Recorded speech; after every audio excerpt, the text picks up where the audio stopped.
নমস্কার বন্ধুরা, আমি সুরজিৎ আর আপনারা দেখছেন বাঞ্চার বাগান। বন্ধুরা, আজকে ভিডিওটি একটি অন্য ধরনের হবে। এই ভিডিওটি যেহেতু ডালিয়া সম্বন্ধে, আমরা কিন্তু এই ভিডিওতে কোনো ডালিয়া ফুল বা গাছ কিছুই দেখাবো না আপনাদেরকে, কিন্তু মূল্যবান তথ্য আপনাদেরকে দেবো। আজকে আমি পেয়ে গেছি এই ডালিয়া জগতের স্রষ্টা, এসপি গ্রুপের স্রষ্টা, যার হাত ধরে এখনো পর্যন্ত আমরা 250 থেকে 300 ভ্যারাইটি নতুন নতুন প্রজাতির ডালিয়া পেয়েছি। তার মুখ থেকে এই ডালিয়া গাছের সম্বন্ধে, যারা ডালিয়া প্রেমিক তাদেরকে এই ভিডিওটি খুবই উপকৃত করবে। কেননা এই ওনার মুখে, যিনি স্রষ্টা, যিনি জন্মদাতা, তার মুখ থেকে ডালিয়া গাছের পরিচর্যা, ডালিয়া গাছের যাবতীয় তথ্য জেনে নেব। এই সৌভাগ্য একমাত্র বাঞ্ছার বাগানে হোক।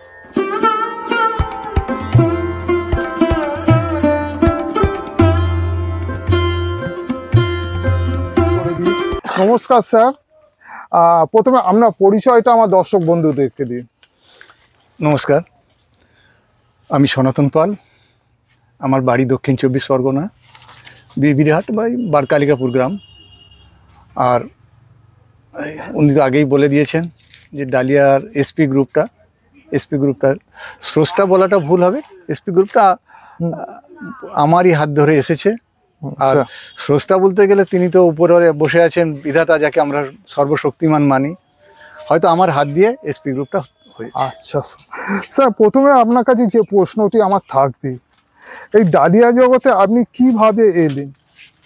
এত ফুল থাকতে আমি ডালিয়াকে প্রতি এত আকৃষ্ট হলেন কিভাবে? দেখুন, ডালিয়া জগতে আসা আমার খুব ছোটবেলার কথা। তখন আমার বয়স কত আনুমানিক আমি বলতে পারবো না, সালটাও ঠিক বলতে পারবো না। বাবা মার হাত ধরে শীতকালে চিড়িয়াখানা বেড়াতে যাওয়া, এই চিড়িয়াখানা ভিক্টোরিয়া, এখানে গিয়ে আমি ডালিয়া গাছ দেখে প্রথম আকৃষ্ট হই। আচ্ছা। এবং এই তখন বাবা মাকে প্রশ্ন করে এটা জানতে পারি যে এই ডালিয়া তখনকার দিনে ওটা বড় লোকদের ফুল ছিল। আচ্ছা। যেগুলো সাধারণ লোকে করতে পারতো না। তা ওই যেটা একটু দুষ্প্রাপ্য জিনিস হয়, তার প্রতি মানুষের কৌতূহলটা বাড়ে। আমারও ঠিক সেই রকম কৌতূহলটা বাড়লো যে এই ফুলটাই আমাকে একটা করতে হবে। এবং কিভাবে পাওয়া যায় অনুসন্ধান চালাতে লাগলাম। তারপরে পরবর্তী পর্যায়ে যখন সন্ধান পেলাম, তখন সত্যিই সেটা দুষ্প্রাপ্য ছিল। পরবর্তী পর্যায়ে সেটা অনেক সহজলভ্য হয়ে গেছে এবং পেয়েওছি। আচ্ছা স্যার, প্রথমে আমি জানতে চাইবো, এখনো পর্যন্ত কতগুলো নতুন ভ্যারাইটিস জন্ম দিয়েছেন বা তৈরি করেছেন? এই প্রশ্নটা যদিও খুব কঠিন এবং বিতর্কিত, ওই কারণে বলবো, কারণ এই প্রশ্নটা যদি সঠিক উত্তর দিতে যাওয়া হয়, হয়তো কোনো কোনো মানুষ দুঃখ পেয়ে বসবেন। আমার হাতে তৈরি ডালিয়া প্রজাতির সংখ্যা প্রায় 1500-এর উপরে। আচ্ছা, 1500-এর উপরে। এবারে তার মধ্যে মার্কেটে এখন প্রায় 100-3-এর মতো প্রজাতি চলছে। আচ্ছা। এই যে 1500-এর বাকিগুলো গেল কোথায়, অনেকেই প্রশ্ন রাখতে পারেন। আসলে আমার নিজের কোনো বাগান নেই। আচ্ছা। আমি বিভিন্ন বাগানে তাদের দয়ায় হয়তো একটু জায়গা পেয়ে আমি সেখানে করি, কিন্তু যখন তারা কোনো কারণে স্যাচুরেটেড হয়ে যায় বা আমার উপর অসন্তুষ্ট হয় বা আমাকে সেই বাগান ছাড়তে হয়, তখন কিন্তু সেই প্রজাতিগুলো তারা দেন না। আচ্ছা। এবং তারাও নিজেরাও যে সংরক্ষণ করতে পেরেছেন তাও পারেন না। তার ফলে কি হয়, সে সমস্ত প্রজাতিগুলো হারিয়ে যায়, নষ্ট হয়ে যায়। হ্যাঁ। আচ্ছা। সেগুলো শুধু আমার কাছে এখন ছবি ছাড়া আর কিছু নেই। আচ্ছা। আমার দর্শক বন্ধুরা যারা ডালিয়া করতে চায় বলে ভাবছে, একটু তাদের জন্য বলুন। প্রথমে এই শীতের সময় ডালিয়া করবে যারা, মাটিটা কিভাবে তৈরি করবে? মাটিটাই হচ্ছে গাছের মেন। মাটি যত ভালো হবে, গাছ তত ভালো হবে। তা একটু ডালিয়া গাছটা যেহেতু সিজনাল ফ্লাওয়ার, আমি আপনাকে বিস্তারিতভাবে আমার যারা নতুন দর্শক বন্ধুরা আছে তাদের জন্যই বলব, পুরানোরা তো জানে, নতুন দর্শক বন্ধুদের জন্য একটু বলুন যে কিভাবে মিডিয়াটা তৈরি করবে। যদিও আপনাকে আমি ইন্টারভিউ দিচ্ছি, এটা নভেম্বর মাস, নভেম্বর মাসে মাটি তৈরির কথা বলাটা একটা বোকামি যদিও, হুম, কারণ মাটি তৈরি করতে হয় সাধারণত ডালিয়ার জন্য। যদি ভালো উন্নত মানের বা প্রদর্শনী মানের ফুল করতে হয় হুম। তাহলে মাটি তৈরি করতে হবে আপনাকে ফেব্রুয়ারি মাসে। ফেব্রুয়ারি মাসে। আচ্ছা। কিন্তু সেটা অনেক সময় পার হয়ে গেছে। হ্যাঁ। তবুও নতুন বন্ধু যারা, হুম। নতুন বাগানি যারা হঠাৎ হয়তো এই ভিডিও দেখে অনুপ্রাণিত হবেন, তাদের কথা ভেবে আমাকে বলতে হচ্ছে মাটির ভাগটা হয় সাধারণত 6-3-1। 6-3-1। 6 ভাগ হচ্ছে মাটি, হুম। 3 ভাগ পাতা পচা সার, গোবর সার অথবা ভার্মি কম্পোস্ট, আচ্ছা। আর 1 ভাগ বিভিন্ন সারের মিশ্রণ। তার মধ্যে হাড় গুঁড়ো, শিলকুচি, হ্যাঁ, নিমখোল, বাদাম খোল। এগুলো সব থাকে। এবারে বলি, যদি আপনি এবার পরিমাণটা অনেকে জানতে চাইবে যে এটা তো একটা ফর্মুলার মতো বলে দেওয়া হলো, কিন্তু পরিমাণটা কি? হ্যাঁ, আমি অবশ্যই। 10 ইঞ্চি টবের হুম। 10 টবের মাপ বলছি। হ্যাঁ, একটু বলুন। এটা তাহলে বোঝা যাবে, সুবিধা হবে। হুম। তাহলে 10 ইঞ্চি টবের 6 টব আপনি বেলে দোআঁশ মাটি নেবেন। আচ্ছা। তো 6 টব বেলে দোআঁশ মাটি, আর তার সাথে আপনি 3 টব গোবর সার আচ্ছা, বা পাতা পচা সার অথবা ভার্মি কম্পোস্ট নিলেন। ঠিক আর আছে। বাকি থাকলো 1 টব। হুম। সেই 1 টবের সঙ্গে আপনি নেবেন, 10 ইঞ্চি টবের জন্য বলছি, হ্যাঁ, হ্যাঁ। 200 গ্রাম হাড় গুঁড়ো, 200 গ্রাম হাড় গুঁড়ো। 100 গ্রাম শিংকুচো, আচ্ছা, 100 গ্রাম স্টেরামিল। আচ্ছা। হয়ে গেল। হুম। আর এদিকে থাকছে 300 গ্রাম খোল। খোল কি খোল স্যার? খোল হচ্ছে 300 গ্রাম, একটা হচ্ছে 100 গ্রাম হচ্ছে বাদাম খোল, হুম। 100 গ্রাম নিম খোল, আর 100 গ্রাম সর্ষের খোল। আচ্ছা, 3টে খোল মিলে হচ্ছে 300 গ্রাম। 300 গ্রাম। তাহলে 200 গ্রাম হাড় গুঁড়ো, 100 গ্রাম শিংকুচো, হুম। আর 100 গ্রাম স্টেরামিল, হুম। তার সঙ্গে 300 গ্রাম খোল অ্যাড হলো। এরপরে থাকছে টেবিল চামচের 2 চামচ, হুম। টেবিল চামচ, চা হ্যাঁ। চামচ বলছি না, টেবিল চামচ। টেবিল চামচের 2 চামচ সিঙ্গেল সুপার ফসফেট, যেটাকে এসএসপি বলে। এসএসপি। হ্যাঁ। আর নেবেন চা চামচের 1 চামচ ম্যাগনেসিয়াম সালফেট, আর 1 চামচ হচ্ছে পটাশিয়াম সালফেট, যেটাকে সালফেট অফ পটাশও বলে অনেকে, এসওপি। এসওপি। হ্যাঁ। তাহলে এই কটা মিশিয়ে আপনি কমপক্ষে 15 দিন ফেলে রেখে দিন।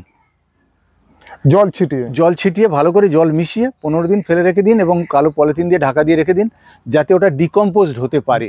যদিও এখন নভেম্বর মাসে ডিকম্পোজড হওয়ার সুযোগটা খুবই কম, কারণ হাড়ের গুঁড়ো 3 থেকে 6 মাসের মধ্যে ডিকম্পোজড হয় না, ছাড়া হয় না, বা শিংকুচো অন্তত 3 মাস লাগে ডিকম্পোজড হতে।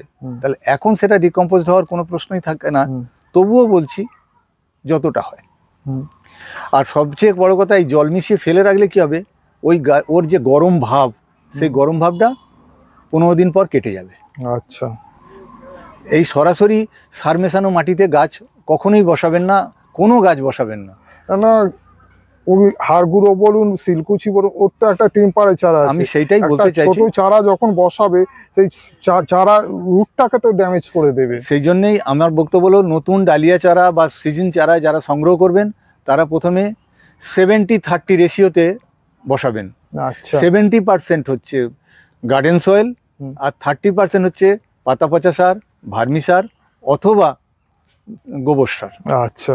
এইটা দিয়ে বেবি প্ল্যান্ট বা ছোট চারা গাছকে বসিয়ে 2 ইঞ্চি টবে বা 4 ইঞ্চি টবে বসিয়ে গাছটাকে একটু বড় করে নিন, নিয়ে তারপর ফাইনাল করবেন যখন, তখন ওই আমার বলা নির্দেশিত সার মাটি দেবেন। তাও সার মাটি অল্প পরিমাণে দিয়ে, আর এই গার্ডেন সয়েল 50-50 মিশিয়ে প্রথম পটিংটা করে নেবেন। আচ্ছা। তারপরে যে জায়গাটা খালি রাখবেন, সেই জায়গাটা ধীরে ধীরে মাটি খাইয়ে ভর্তি করে দেবেন। আচ্ছা স্যার, ডালিয়া ফুল ঠিক কোন সময় রোপণ করলে বা প্রতিস্থাপন করলে আমার নতুন দর্শক বন্ধুরা ভালো পরিমাণে ফুল পাবে, কোন মাসে? ডালিয়া হচ্ছে 70 থেকে 80 দিনের ফুল। আচ্ছা। তাহলে আপনি যখন ফুলটা নিতে চাইবেন, তখন থেকে 70 থেকে 80 দিন পিছিয়ে আসতে হবে আপনাকে। তবে আমি বলবো অক্টোবর মাসের 20 তারিখের থেকে নভেম্বর মাস পর্যন্ত ডালিয়া বসানোর আদর্শ সময়। আচ্ছা। কোনো ক্ষেত্রে অক্টোবর মাসের প্রথম সপ্তাহ থেকে ডিসেম্বর মাসের প্রথম সপ্তাহ বসার কথা বলা হয় বা বলে থাকি।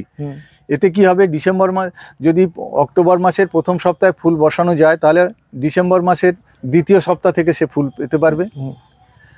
আর একটা জিনিস, ডিসেম্বর মাসের প্রথম সপ্তাহে যদি এই ডিসেম্বর মাসের প্রথম সপ্তাহে যদি গাছ বসানো হয়, তাহলে তার ফুল পেতে কিন্তু ফেব্রুয়ারি মাসের প্রথম সপ্তাহ, তখন তো রীতিমতো গরম পড়ে যাবে। তখন গরম পড়ে যায়। সেই সময় গাছের ফুলের গুণগত মান ভালো থাকে না বলে আমরা সাধারণত নভেম্বর মাস পর্যন্ত রেকমেন্ড করি। আচ্ছা আচ্ছা স্যার, আমাকে একটু বলুন ডালিয়া গাছের পরিচর্যা সম্বন্ধে। এই ডালিয়া গাছে কিরমভাবে হচ্ছে আপনার ফাঙ্গিসাইড দিতে হবে বা পেস্টিসাইড, পোকা উপদ্রব হয় তো ডালিয়া গাছে, মানে সেরকম কি কি মানে পরিচর্যা করা এর জন্য হয়? ডালিয়ার নতুন চারা আনার পর আমরা বলবো বালিতে 4 দিন পুঁতে রাখতে। আচ্ছা, 4 দিন পুঁতে রাখার পর গাছটা একটু সতেজ ভাব এলে এবং যখন এই পুঁতে রাখছে সেই সময় তাদের বলবো আমরা যে কোনো একটা ফাঙ্গাসাইড, সেটা কন্ট্যাক্টও হতে পারে বা সিস্টেমিকও হতে পারে, সেটা দিয়ে তাকে 4 দিন ফেলে রাখা। তারপর গাছকে বসানো। গাছকে বসানোর পর সাধারণত যখন আমরা ওই 70-30 রেশিওতে নতুন গাছ বসানো হলো, সে সময় সাধারণত জলের সঙ্গে আমরা কেবলমাত্র হিউমিক অ্যাসিডটা মিশিয়ে দিতে পারি। আচ্ছা, রুটের জন্য। রুটের জন্য এই সময় রুটটা ডেভেলপমেন্টটা খুব জরুরি, সেই জন্যই হিউমিক অ্যাসিড দিতে গেলে তার মাত্রাও বলে দেওয়া দরকার। হ্যাঁ হ্যাঁ, অবশ্যই। 1 লিটার জলে 2 গ্রাম। 1 লিটার জলে 2 গ্রাম। হ্যাঁ বন্ধুরা, এটা নোট করে নেবেন ভালোভাবে। 1 লিটার জলে 2 গ্রাম কিন্তু হিউমিক অ্যাসিড দেবেন, বেশি দেবেন না, তাহলে রুট ড্যামেজ হয়ে যেতে পারে। তাহলে এইটা দিয়ে সে বসিয়ে দিল, অথবা যারা মাইক্রোবস বা মাইক্রোরাইজার দিয়ে বসাতে চান তারাও তা বসাতে পারেন। এরপরে গাছ যখন 15-20 দিন হয়ে যাবে, তখন গাছ পাতা ছাড়তে আরম্ভ করবে, এবং পাতা ছাড়তে আরম্ভ করলে আমরা বুঝতে পারবো যে গাছটা রুট ডেভেলপ করেছে কিছু। আচ্ছা, তখন আমরা গাছে 1261 দেওয়ার কথা বলি, গাছে স্প্রে করে দিতে। আর যেমন খোল পচা একবার তখন দিতে পারে, খোল পচা দেওয়া হলো আর গাছের পাতায় 1261 স্প্রে করা হলো। আর এর ফাঁকে যেটা বলে, এই সময় সাধারণত বিভিন্ন প্রকার প্রজনন ঋতু, তারা তাদের গাছের ডিম পেড়ে যায় বা পাতাতে ডিম পাড়ে, তারপরে লার্ভা গাছের পাতা খেয়ে নেয়। এই সময় সাইপারমেথ্রিন গ্রুপের যে কোনো ওষুধ ব্যবহার করতে পারে। আমি ব্র্যান্ড নাম বলবো না। না না না, ব্র্যান্ড নাম বলতে হবে না, কারণ ওই সাইপারমেথ্রিন গ্রুপের ওষুধ দিতে পারবে। এছাড়া স্যার এই ওষুধটি কতদিন অন্তর অন্তর স্প্রে করা হবে? প্রতি 15 দিন থেকে 20 দিন ছাড়া সে ব্যবহার করতে পারে। এছাড়া মাইটসের যে কোনো মাইটোসাইড, যে কোনো মাইটসের ওষুধ ব্যবহার করবে। আচ্ছা, আর একটা জিনিস ব্যবহার করতে বলি, সেটা হলো সিউইডস। যেসব কম্পোনেন্টসের মধ্যে সিউইডস আছে, সেই সিউইডস তারা ব্যবহার করবে। আচ্ছা স্যার, আমার যে দর্শক বন্ধুরা অনেকে চেষ্টা করে যে এবছর ডালিয়া করলো, পরের বছর ডালিয়া ওই গাছটিকে সংরক্ষণ করে রাখার জন্য। আচ্ছা, আমার কন্দ সংরক্ষণ করা যে পদ্ধতি বা টেকনিক তারা হয়তো জানে না, যার ফলে তো সেই কন্দ নষ্ট হয়ে যায়। আপনার মুখ থেকে সরাসরি আমি আমার দর্শক বন্ধুদেরকে জানাতে চাই কন্দটা কিভাবে সংরক্ষণ করতে হবে। যদিও আপনাকে বলি এখনো ডালিয়ার পরিচর্যাটা শেষ হয়নি, এটা গেল প্রাথমিক পর্যায়ে। তারপরে সেকেন্ডারি পর্যায়ে যখন গাছটাকে ফাইনাল পটিং করা হবে, তখনও কিন্তু ফাঙ্গাসাইড স্প্রে হবে। তারপরে ওই কাটারপিলারের জন্য সাইপারমেথ্রিন গ্রুপের ওষুধ ব্যবহার হবে। আবার এই সময় সাধারণত, যেটা আমি 1261 দিতে বললাম, এই সময় সাধারণত NPK দেওয়া হয়।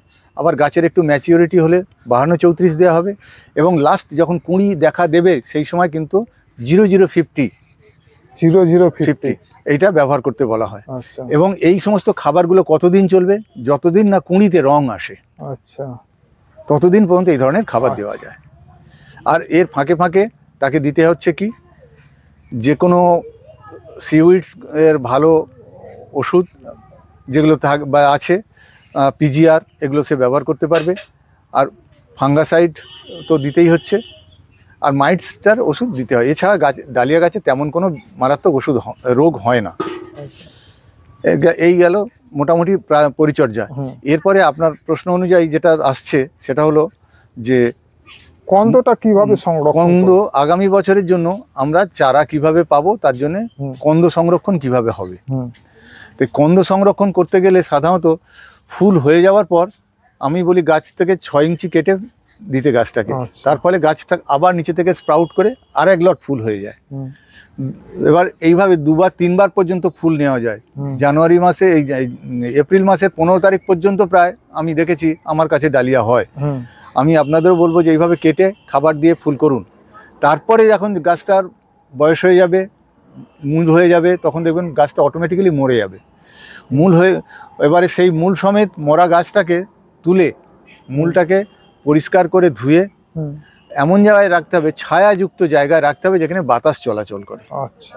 এরকম জায়গায় সংরক্ষণ করলে মূল ভালো থাকে। আমরা তো রাখি সেইভাবে। হুম, আচ্ছা। আর সেই মূল বসানোর সময় হচ্ছে আগস্ট থেকে এই জুলাই থেকে আগস্টের মধ্যে। আচ্ছা, মানে নতুন চারা তৈরি করতে গেলে আগস্ট থেকে জুলাই মাসের মধ্যে গাছকে মানে কন্দটাকে বসাতে হবে। স্যার, চারা করার সময় কন্দের থেকে যে কাণ্ড বেরোয়, সেই কাণ্ড থেকে কতটা অংশ কেটে আপনারা চারা করেন? আচ্ছা, আমরা সাধারণত বলে থাকি এবারে চারা হয়ে যাওয়ার পর যেমন যেভাবে যত্ন নেওয়া দরকার সেইভাবে গাছ মাদার গাছকে বাড়িয়ে তোলা হয় হুম, এবং মাদার গাছে সেইভাবে এই সময় বর্ষা থাকার ফলে মাদার গাছ নষ্ট হওয়ার সম্ভাবনা বেশি থাকে হুম, এবং গরমের প্রচণ্ড তীব্রতা থাকে। হুম, যদিও এখনো নভেম্বর মাস, এখনো দেখছেন আমি ঘামছি। হ্যাঁ, হ্যাঁ, তা সেক্ষেত্রে মানে জুলাই আগস্টে কীরকম গরম থাকবে সেটা তো আমরা সবাই হ্যাঁ, জানি। একদম। তাহলে সেই গরমের হাত থেকে গাছকে বাঁচাতে হবে এবং মাঝে মধ্যেই তাকে তার ডিহাইড্রেশন থেকে বাঁচানোর জন্য তাকে জল স্প্রে করতে হবে। আচ্ছা। গাছের গোড়ায় অতিরিক্ত জল দিলে কিন্তু গাছের শিকড় ভেপে নষ্ট হয়ে যাওয়ার ভয় থাকে। এ সমস্ত করার পরে গাছের যে কাটিং কাটবেন, আমরা সাধারণত কাটিং কাটার জন্য আমরা বলি 15 সেন্টিমিটার, কিন্তু 15 সেন্টিমিটার মেপে তো গাছ করা যায় না। গাছের বিভিন্ন পরিস্থিতিতে গাছের আকার আকৃতি ভিন্ন ধরনের হয়, হ্যাঁ, আর প্রজাতি হিসাবেও গাছের আকার আকৃতি ভিন্ন ধরনের হয়। হুম, তাই আমরা বলবো 4টে পাতা একটি গাঁট হুম, সেই রেখে আপনারা কাটিংটা কাটুন। সেইটা আমি দেখিয়ে দিতে পারি এখানে। হ্যাঁ, একটু দেখান। আমি দেখিয়ে দিচ্ছি।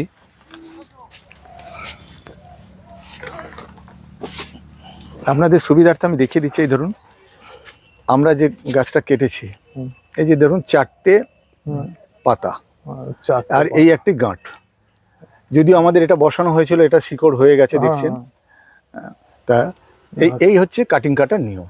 4টে ভালো পাতা, এটা যেমন 2টো ছোট পাতা রয়েছে, এই 2টো পাতা যেন একেবারে সমানভাবে হয়।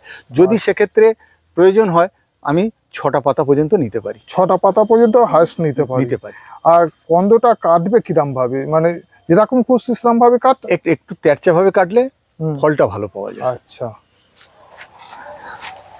স্যার, একটা নতুন ভ্যারাইটির ডালিয়া পেতে গেলে মোটামুটি আপনাকে কত বছর সময়, কতদিন ওয়েট করতে হয়? দেখুন, সিড তো পাওয়া যায় খুব সহজে, সিডও হয়ে যায়, জার্মিনেশনও ভালো হয়, কিন্তু পরবর্তী অংশটা ভীষণ কঠিন। এটা কি বলবো, আমরা ব্রিডিং করলে সিড হয়, হুম, না হলে তো আমি নতুন প্রজাতি করছি কি করে। হুম, কিন্তু এই সিড হওয়ার পর আপনাকে 3 বছর মিনিমাম, ম্যাক্সিমাম কোনো কোনো ক্ষেত্রে 5 থেকে 7 বছরও লেগে যায়, কিন্তু 3 বছর তাকে মিনিমাম একটা গাছের পিছনে শ্রম দিয়ে তাকে ট্রায়াল করে দেখে তবে তাকে প্রজাতি নির্বাচন করে মার্কেটে মিনিমাম 3 বছর আর ম্যাক্সিমাম 7 বছর পর্যন্ত লেগে যেতে পারে একটা নতুন ভ্যারাইটির ডালিয়া মানে জন্ম দিতে। বাবা, এ তো long time process. Long time process এবং প্রচণ্ড ধৈর্যের কাজ। স্যার, একটু ডালিয়া যে ডালিয়া থেকে বীজ তৈরি একটা পদ্ধতি আছে, ওটা যদি একটু সংক্ষেপে আমার দর্শক বন্ধুদের একটু যদি জানান। এই প্রশ্নটা কিন্তু আগের প্রশ্ন ছিল, কারণ আমার তো অলরেডি আমি মানে সিড করে ফেলেছি বলছি। হ্যাঁ, সিড করার আগে যেটা করতে হয়, এই সিডটা কিভাবে হয়, হ্যাঁ, আমরা সাধারণত পরাগ মিলনের মাধ্যমে করি, হ্যান্ড পলিনেশন। আচ্ছা, এই হ্যান্ড পলিনেশনটা কিভাবে করি, ফুল ফোটার পর যখন ফুলটা ফুটছে আমরা বিশেষত আমি সেটা করি যাতে অবাঞ্ছিত পোকামাকড় এসে পলিনেট করে না দেয়, সেই জন্য আমরা পাপড়িগুলোকে কেটে দিই এবং পাপড়িগুলো কেটে দেওয়ার ফলে আমাদের সুবিধা হয়, স্টিগমা বা গর্ভাশয়, যেটাকে গর্ভাশয় বলছি, স্টিগমা বলি, এই স্টিগমাটা আরেকটু ঠেলে বেরিয়ে উপর দিকে উঠে আসে। আমরা যেটাকে বাবা গাছ হিসেবে চিহ্নিত করব, মানে যেটাকে পোলেন ফাদার, সেই পোলেন ফাদার গাছটাকে আমরা সাধারণত সংরক্ষণ করে কোনো জায়গায় রেখে দিই যেখান থেকে পোলেনটা অন্য কোনো পোকামাকড় সংগ্রহ করে নিতে পারবে না। এরকম জায়গায় আমরা সংরক্ষণ করি। আচ্ছা করে সেটা থেকে আমরা পোলেন কাঁচের বাটিতে সংগ্রহ করে নিই, নিয়ে সেই পোলেনটা ওই স্টিগমাতে পর্যায়ক্রমে কমপক্ষে 3 দিন দেওয়া হয়। আচ্ছা তার ফলে কি হয়, এর মধ্যে ওই স্টিগমাটা ফার্টিলাইজ হয়ে যায় এবং পরবর্তী পর্যায়ে সে দানা বা বীজ উপহার দেয় আমাকে। স্যার আপনি যদি মানে একটু সময় দেন আমাদেরকে এটা দেখা, আমি আপনাকে কথা দিচ্ছি আমার দর্শক বন্ধুদেরকে লাইভ দেখাবো যে কিভাবে হ্যান্ড পলিনেশন করা না হয়। সেটা তো আমি দেখাতে একটু পারবো, আমাকে সময় করে একটু বলে দেবেন। অবশ্যই দেখাবো। স্যার ভাগ্যচক্রের নিয়মে মানুষকে একটা সময় থেমে যেতে হয়, এটা প্রতিটা মানুষকেই থেমে যেতে হয়। আপনি চলে যাওয়ার পরে আমরা কি আর নতুন ভ্যারাইটির ডালিয়া পাবো না? না আপনার এই যে বিদ্যে আপনি অন্য কারুর কাছ থেকে কারুর মধ্যে নতুন প্রজন্মের মধ্যে ছড়িয়ে দেওয়ার চেষ্টা করছেন? একটু যদি আমাদেরকে বলেন। প্রশ্নটা খুব সুন্দর বললেন। আপনাকে আমি ভিডিও করার আগে যে কথাটা বলেছিলাম যে কেন করছি এগুলো, এটা কি পাবলিসিটির জন্যে? আমার তো আর পাবলিসিটির প্রয়োজন আছে না কি? না আমার আর কোনো পাবলিসিটির প্রয়োজন নেই। না না প্রথমত আমি ব্যবসা করছি না, না আর দ্বিতীয়ত আমার সুনামের আর কোনো প্রয়োজন নেই। না না আপনি শেষ আমি জীবনের শেষ প্রান্তে এসে গেছি। এখন আমার এইগুলো করার আপনাকে বলতে আমি রাজি হওয়ার একটাই কারণ, যে নতুন প্রজন্ম যাতে দেখে উদ্বুদ্ধ হয়, যারা ইন্টারেস্টেড হবে তাদেরকে আমি হাতে কলমে দেখিয়ে করাতে পারি। এরকম আপনি যদি এরকম অ্যারেঞ্জ করেন, একটা ওয়ার্কশপ করুন, আমি পলিনেশন করে দেখিয়ে দেবো এবং তাদেরকে ক্লাস করে দেখিয়ে দেবো, এবং সেই প্রজন্মর ভিডিওটাই আপনি আপনার এতে চ্যানেলে রাখতে পারেন যে আমি তাদেরকে দেখিয়ে দিচ্ছি। এটা করতে পারেন। আমি এই ভিডিওর মাধ্যমে বার্তা দিচ্ছি, যারা ইন্টারেস্টেড তারা আমার সঙ্গে যোগাযোগ রাখুন বা আপনার সঙ্গে যোগাযোগ করুন, আমি তাদের শেখাবো। আচ্ছা আর একটা কথা, আমি চলে যাওয়ার পর এখনকার প্রজন্ম কতটা ডালিয়া ইন্টারেস্টেড হবে এ সম্বন্ধে আমি বলতে পারছি না, কারণ আমি অনেক ওয়ার্কশপ করছি, অনেক রকমভাবে অনেককে দেখিয়েছি, আরও কয়েকজন ভিডিও করে নিয়ে গেছে, কিন্তু সেইভাবে উৎসাহ আমি কিন্তু দেখতে পাইনি। এটা আমার কাছে কিন্তু একটা হতাশার খবর। এতক্ষণ ভালো লাগছিল যেটা, কিন্তু এটা আমি দর্শকদের একটু হতাশ করেই বললাম যে আমি সেরকম রেসপন্স অন্তত পাইনি। আচ্ছা স্যার, না স্যার এটা উৎসাহ মানুষের মধ্যে আছে, কি বলুন তো ঠিকঠাকভাবে প্রচার করার অবকাশটাই রয়ে গেছে। সেটা হয়তো হতে পারে। আর একটা আমি জিনিস কি আপনাকে কথা দিচ্ছি স্যার, আপনি একটা নিজের বাগানে যখন পলিনেশন করবে আমাকে একটু বলবেন টাইম করে, আমি আমার চ্যানেলে ভিডিও করে আমি যতটা সম্ভব চেষ্টা করব যে যারা উৎসাহিত মানুষ আছে তারা উপকৃত হয় এবং আকৃষ্ট হয়ে আপনার সাথে যোগাযোগ করে আপনার বিদ্যেতে এতদিন ধরে যে সাধনা করেছেন সেটা যাতে না আপনার সাথে চলে না যায়, যেটা আপনার বিদ্যাটা সারা জীবন এই পৃথিবী যতদিন থাকবে সেরকমভাবে অমর হয়ে থাকুক, সেই চেষ্টাটা আমরা কিন্তু করে যাব। আমি এইটুকুনি আপনাকে বলতে পারি। না সেটা ঠিক আছে, সেটা খুব ভালো লাগলো। তবে একটুখানি বলি যে এই ভিডিও টিডিওগুলোতে আমি একটু অনীহা কেন প্রকাশ করি, এটা ভাববেন না যে আমি নিজেকে খুব ওজনদার দেখাতে চাইছি, তা নয়। আসলে আমি যে কাজগুলো করি এগুলো সাধনার কাজ। হ্যাঁ একদম। এইগুলো যখন বিভিন্ন লোকে ফোন করে, এই আমাকে জানতে চায়, এগুলো সাধারণত রাত্রের দিকে হলে ভালো হয়, কিন্তু তারা তো জানে না। আমাকে দিনের বেলায় তারা প্রশ্ন করে। এই অতিরিক্ত খ্যাতির একটা বিড়ম্বনা আছে, অতিরিক্ত পরিচিতি হওয়ার ফলে কি হয়, এত লোকের সঙ্গে আমাকে সময় দিতে হয় যে আমি আসল যে কাজটা আমাকে খ্যাতির জায়গায় নিয়ে গেছে সেই জায়গাটা আমি অনেকখানি ডাইভার্ট হয়ে যায়, যার ফলে আমি লোকালয় থেকে যত মানে দূরে থাকতে পারবো, লোকের নজর থেকে এড়িয়ে আমি যত নিরিবিলিতে থাকতে পারবো, তত আমার কাজটা ভালো হয়। এই কারণেই কিন্তু আমি প্রচার বিমুখ, আমি প্রচারের বাইরে থাকতে পছন্দ করি। স্যার আপনার কি এরকম কোনো পরিকল্পনা আছে যে ডালিয়া সম্বন্ধে কোনো একটি পুস্তিকা বই লেখা? এ সম্পর্কে একজনের নাম না বললেই বোধহয় অন্যায় করা হবে। উমা ঢালি আমাকে আমার পিছনে লেগে আছে, উমা আর ভাস্কর। এরা চাইছে যে আমি যেন একটা আমার জীবদ্দশার মধ্যে আমি যেন একটা বই লিখে যেতে পারি। আমিও সেটাই চাইছি মনে প্রাণে। আর আপনি বললেন পীযূষ মুখার্জি বলে তিনি একজন আমাকে বলেছেন, এরকম এত মানুষের আমি কথা পাচ্ছি বটে, কিন্তু আমি লিখবো কখন? আমি আসলে একা মানুষ, সময় পাই খুব কম।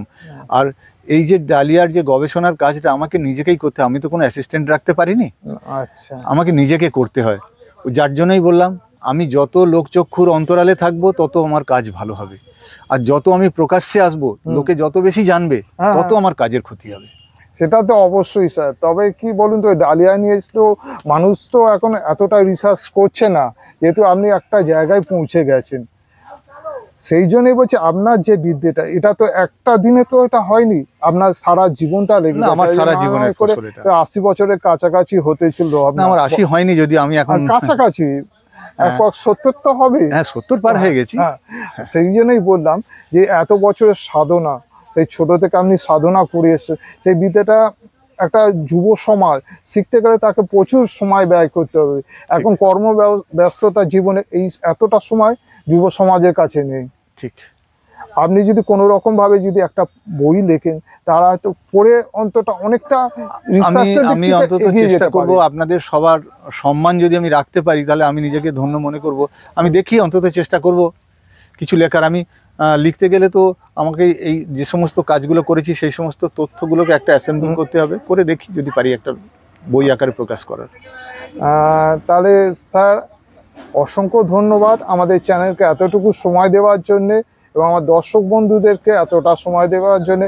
ভালো থাকবেন, সুস্থ থাকবেন, এইটুকুনি ঈশ্বরের কাছে প্রার্থনা করি। নমস্কার। নমস্কার।